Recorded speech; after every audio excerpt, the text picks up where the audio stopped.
So now, ladies and gentlemen, live and in colour, it's Mr. Wayne Lovejuice.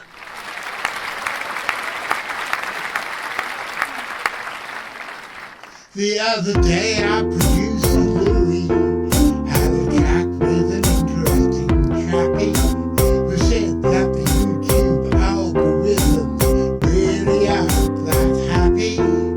If a channel only broadcasts once a week, so we decided we could text ya whenever we've got a piece of news in our new book On the Track Xtra.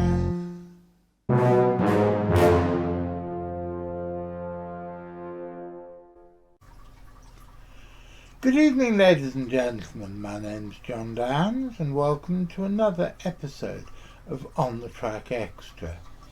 As I expect you know, I am the director of the Centre for Fortean Zoology, and every Saturday afternoon for about half an hour and every Wednesday evening for about half that, we bring you a general mishmash of hard science, weird shit, and surreality. What's surreality? Well, I think the fact that I have a little dog trying to jump on my lap, a little boy, jump on my lap while I'm trying to film a broadcast for streaming across the known universe is probably a sign that this is not a normal, if there's such a thing as normal. This is not a normal, or at least a conventional web TV show. So, what are we going to be talking about this week? In the post this week, I had this from my old friend Richard Muirhead, who you know is a regular contributor to the show. And Archie and I want to go through it with you. It's the latest edition of his magazine, Flying Snake. And when it comes, it's always such a beautifully eccentric collection of stuff. It's one of the highlights of my month, in fact, of my quarter when it arrives. So let's have a look. What have we got inside? Now, to start off with, it's got a picture of Leviathan, the biblical monster, on the cover. And it says it's got a giant frog in New York State, cat with wings, Nandi bear, the second part of a thing on bird omens, and mystery tremors in Dominica. But there's more as well. So what we're going to do, let's start off. And this starts off, as always, with a Dr. Devo's diary. Dr. Devo being the aforementioned Richard Muirhead, who's always been fascinated with this band called Devo, who maybe are best known for wearing strange hats like this. And I actually bought Richard one of those hats and spent nearly all of my spare budget for one of the year's weird weekends on buying a ridiculous hat from Mr. Muirhead. He's talking about two things which I didn't know were in here as articles by Ulrich Megan, one on jumping snakes and one on snakes in New Zealand. So let's have a look. First of all, it is the second part of a story from the transactions of the Devonshire Association back over 100 years ago. I can't find the date here. I've got it in my own collection, telling the story of the White Bird of Oxenham Manor. Now, I went to Oxenham Manor hoping that I would see a white bird, but I never saw a white bird, probably because I'm not a member of the family who's supposed to be living there. Actually, the family with whom the death omen is associated, I believe moved away from there a long time ago.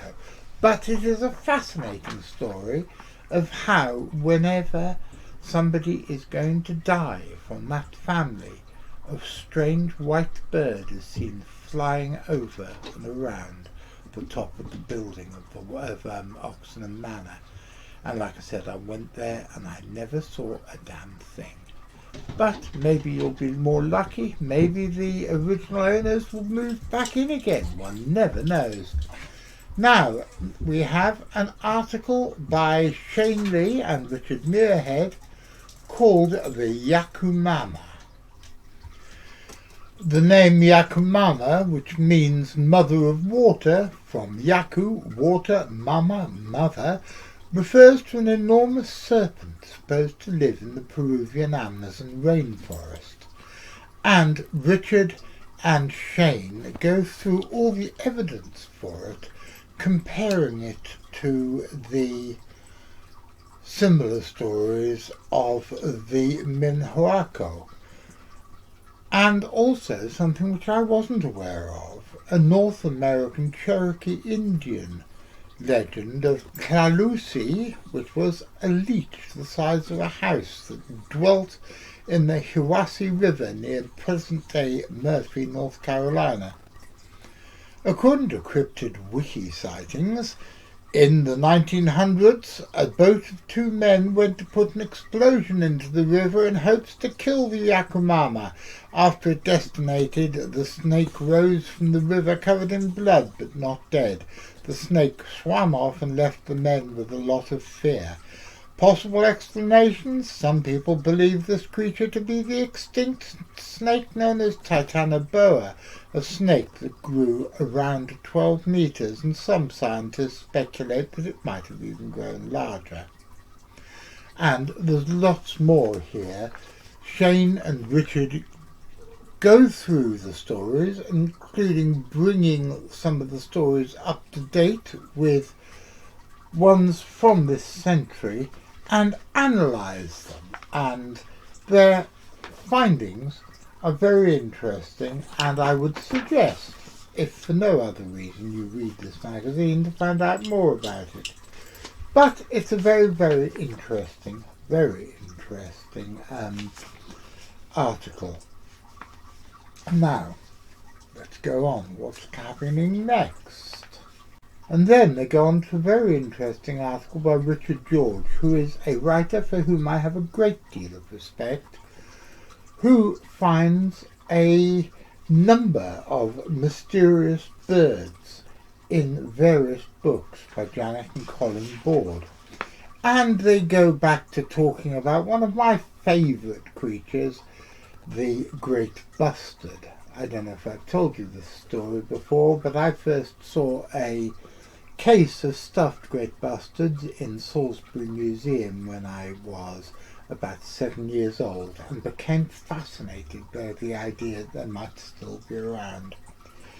And he also talks about harpy eagles and various other things that may well be unknown creatures, or at least bird sightings which are worthy of us giving them a modicum of our attention. Then we go on to Ulrich Magin, again, as I've said before, a man for whom I have a great deal of respect. He talks about jumping snakes.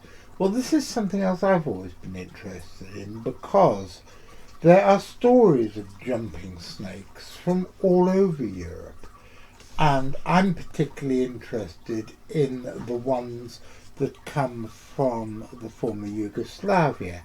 And I find this collection here, which I think is the first time anybody's actually done a roundup of jumping snakes, absolutely fascinating. Now, we go on to another article by Ulrich Magin, going in to New Zealand snakes, native New Zealand snakes. That sounds like a song by, I can't remember who it was, called Native New Yorker. But New Zealand he starts, is one of the only completely snake-free countries in the world. This is because snakes never evolved in New Zealand and no snakes ever made their way across the ocean to make their island their home. That, according to Ulrich, is what we read on home pages like animals.com with a blog about snakes in New Zealand. And it's what everybody knows. There are no native snakes in Ireland or in New Zealand. But he goes through the newspapers going back to the middle of the 19th century and has found a whole string of accounts of snakes from New Zealand. And he looks at them and tries to work out whether it is possible there could have been native New Zealand snakes at some time. He does talk about sea snakes. Now recently there have been sea snakes washed up on a beach in New Zealand, which caused people who weren't aware what a sea snake was to worry that the biofilters, the biological borders that have been put up around New Zealand to keep foreign animals out have been less effective than one would have hoped. And it's interesting to see that these reports go back well over a century, and I'm particularly interested in the ones in the 60s and 70s, which do appear to be of land snakes. But again, another good reason, if you ever needed a reason for you to put your hands in your pockets and spend £3.99 on this issue of flying snakes, because it is absolutely fascinating. And now we go on to another Ulrich Megan article about freshwater octopuses. And he goes back a long way, back to the pages of Low by Charles Fort, where a live octopus was found in Blackwater River near Morgantown, West Virginia. He agrees with me, I think, that the idea of freshwater octopuses is very dubious. But he then goes forward to present freshwater octopus sightings from all across Europe, and you just can't put this stuff down. I think this is a fascinating subject and one that really needs to be examined in more depth. Because if these things that are reported halfway across the world are not freshwater octopuses, what are they? Now we go to Carl Schuker, talking about the Nandi bear, which is interesting. And he has found an interesting map which appeared in a magazine called Safari back in 1998, a map which included a Nandi bear in the collection of the native wildlife. What is the Nandi bear? Well, I'm afraid you're just going to have to wait and find out, because we still don't know, although I tend to agree with the people who say, just like Hoydemans did, that it is a collection of different animals, superficially the same, which live in the same area. And the reason that the descriptions don't match up with known species of animal is that they are taking descriptions of 3 or 4 different species of animal, including out-of-place chimpanzees, particularly large baboons, and the rattle or honey badger. So, fascinating subject, and again, one that needs to be examined more and more. And then we have an interview with my old friend Carol Scott, who was on the show a few weeks ago and is the author of a fascinating book on the mystery animals of Asia and Oceania. Then, another one of my favourite authors, Lois Moderman, is back, and she's talking about the social concept known as the Mandela effect, where thousands of people, no, millions of people are experiencing something weird, and their memory seems to be odd because they're remembering slightly differently from what the facts are seen today. But she is looking at it about how this can inform Forteana and cryptozoology, which is fantastic. Then we have Mark Rains, another old friend of the show.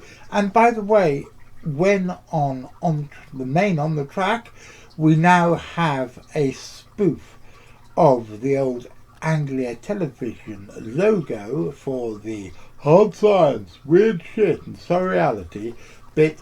Mark Rains is the only person yet to have noticed that Richard and I had stolen it from Anglia TV, so well done.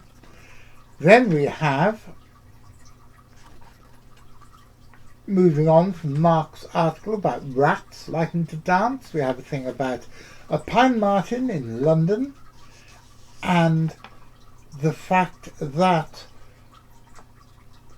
royal beekeeper John Chappell revealed that he was required to inform the royal hive at Buckingham Palace and Clarence House of the Queen Elizabeth's passing in accordance with a tradition that dates back centuries. He said, "I'm at the hives now, and it's traditional when someone dies that you go to the hives, say a little prayer and put a black ribbon on the hives." Well, I didn't know about this being something that happens when people, particularly people of significance, die, but I do know that my great-grandfather, who was the Lord of the Manor at Hunston in Sussex, had his gardener go out and tell the bees in his beehives when my grandmother was born in 1895.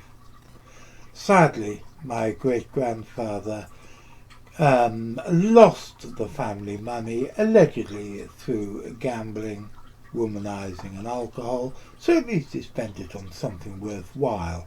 So I cannot check with their present gardener, but it would be nice to know.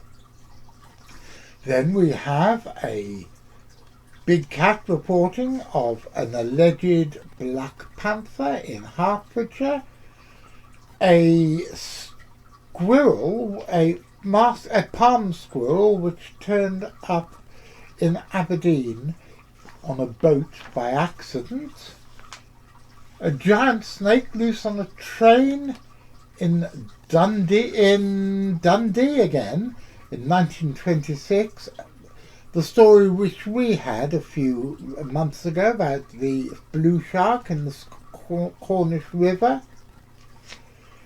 and more early reports of the animals in Hong Kong. And what else have we got? We have a mermaid or an inland seal, possibly, in Esopus Lake in New York State, and how a duck's body appeared to have deer's feet. And there are all sorts of more odds and ends here, which I find totally fascinating, including the tree frogs in Chernobyl being black rather than green, a bird resembling the passenger pigeon on Bermuda, a winged cat in Green's Pond, Newfoundland, a giant snake in Cazenovia. I'm not sure where Cazenovia is, but, it's in New York State again, and a giant toad. I love stories about giant toads, and you will know, because you watched last week's episode of On the Track Xtra, that we had a giant toad in there. And coming towards the end, a double-headed white snake in Uruguay, a peculiar reptile in the Arkansas River, a sunfish washing up on a beach in Aberdeen in 1939, an invasive shrew sneaking into the UK, and it turns out it's not an invasive shrew. It actually turns out it's a first new land mammal species for Britain in a century. And what else is there? Finally, a strange fish in County Donegal in Ireland, followed by a fascinating leopard. I can't speak. It's the letters section, not a lepers section. I mean, a leopard section would probably be very fascinating, but a letters section is, I think, more so.